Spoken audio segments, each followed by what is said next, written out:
हमारे ट्रांसपोर्ट के जो एसोसिएशन के हेड ने बताया, आज की डेट में अगर आप डिजिटल इंडिया की बात कहते हो, अगर आपके मोबाइल में इनवॉइस आया है, इंफॉर्मेशन आई है, तो जो इंस्पेक्टर या कोई भी अगर समझो गाड़ी रोक के चेक करना का चाहता है या कुछ इश्यू आता है, ऑनलाइन जाके वो चेक करे।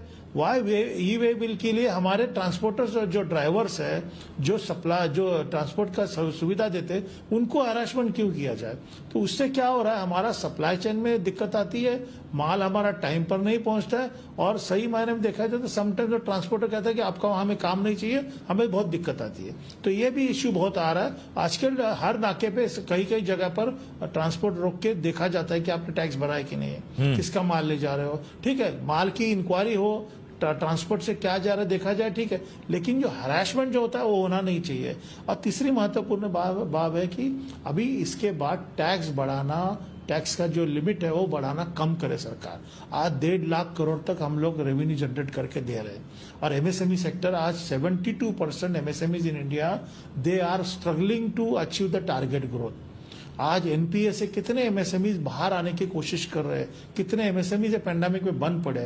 तो सरकार ने एक देखना चाहिए कि अगर हम लोग थोड़ा और भी रिलीफ देते तो आने वाले 5 सालों में अगर हमें जो $5 ट्रिलियन की इकोनॉमी अचीव करनी है, तो एमएसएमई सेक्टर को बढ़ावा देना जरूरी है, उनको एम्पावर करना जरूरी है। हम प्राइम मिनिस्टर से दरखास्त करेंगे, आप कहते हो ना सबका साथ सबका विकास, तो आज के बाद आप ऐसा कीजिए, सबका साथ एमएसएमई का विकास, तो ही हमारा इंडिया ग्रोथ कर सकता है।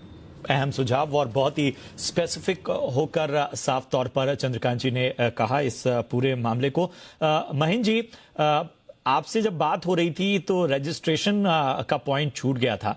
पहले एक रजिस्ट्रेशन पर पूरे देश में काम चलता था, अब हर राज्य में होता है। शिकायत है कि पेपर वर्क बढ़ गया है। ये दिक्कतें अभी भी बनी हुई हैं क्या? बिल्कुल बनी हुई सर। और ट्रांसपोर्ट का जो बिजनेस है उसका नेचर बड़ा विचित्र है। हम हर स्टेट में प्रेजेंट हैं, क्योंकि हमारा मूवमेंट होता है, हर जगह हमको ऑफिस रखनी होती है, गोडाउन्स रखनी पड़ती है, तो हर स्टेट में हमारी प्रेजेंस है। तो हम तो अलग अलग कंट्री में काम कर रहे हैं, हमारे लिए ऐसा हो जाता है। यानी उस स्टेट की पूरी कंप्लायंसेस एक ऑफिस को मैनेज करनी, दूसरे स्टेट की दूसरी ऑफिस को मैनेज करनी, एक तो ये बड़ा इशू है। और दूसरा जो इंटर म्यूचुअल सर्विस एक्सचेंज होती है वो डिफाइंड ही नहीं है कि कैसे उसका हिसाब किताब रखा जाए। कौन सी सर्विस ऐसी है जो हेड ऑफिस के अकाउंट में है, कौन सी ब्रांच ऑफिस में है, क्या डिवीजन होगा। बहुत सारी चीजें ग्रे एरिया में चल रही हैं, इसके लिए बहुत परेशानियां हमको हैं। और एक्चुअली ये इन सब चीजों से ट्रांसपोर्ट को बाहर निकाल देना चाहिए था, अभी जो चंद्रकांत जी कह रहे थे। क्योंकि ट्रांसपोर्टर न माल खरीद रहा है ना बेच रहा है, तो उसका क्या लेना देना किसी भी टैक्स के साथ में। आपके पास में अगर यही देखना है कि ट्रांसपोर्टर कोई बदमाशी नहीं कर रहा है, चोरी नहीं कर रहा है, तो बहुत सारे साधन पैदा हो गए हैं। आज आपकी जितने पूरे देश में टोल नाकों का जाल बिछा हुआ है, जहां फास्ट टैग के माध्यम से आप गाड़ियों को ट्रैक कर रहे हो। कि फास्ट टैग का जो डेटा है वो हर गाड़ी की इंफॉर्मेशन गवर्नमेंट तक पहुंचाता है। आप उसे ट्रैक करिए ना, गाड़ी रूट पर जा रही है, समय से जा रही है, नहीं जा रही है, उसको रोक के पूछने का क्या आपका औचित्य है, और क्यों इसके लिए ई वे बिल की आपको जरूरत है। आपने ई इनवॉइसिंग इंट्रोड्यूस कर दिया, ई इनवॉइसिंग के बाद में तो कोई मतलब नहीं रह जाता है इस ई वे बिल का कहीं भी। उसके अलावा जीपीएस वगैरह कंपलसरी गवर्नमेंट ने किए हैं, जो होते जा रहे हैं। यानी दुनिया भर के डिजिटल मेथड्स गवर्नमेंट के पास हैं to verify the movement of a truck.